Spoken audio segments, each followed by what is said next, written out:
IT sritis be abejo generuoja labai aukštą pridėtinę vertę.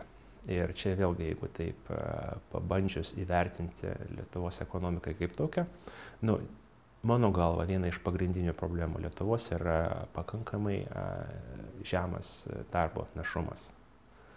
Ir naivu būtų tikėtis, kad pas mus atlyginimai bus tokie pat dideli kaip išvystyčiose šalyse, turint omeny, kad mūsų našumas, lyginant pavyzdžiui su ta pačia Amerika, skiriasi 3 kartus. Taigi atlyginimai niekad nebus tokie patys, jeigu mūsų našumas, o tai yra kiek mes prekių, kokios kokybės, per kokį laikotarpį pagaminam, skiriasi 3 kartus. Taigi esminis klausimas yra, kaip mums kelti našumą, kaip mums surasti tas nišas, kur mūsų našumas gali konkuruoti su kitom šalim.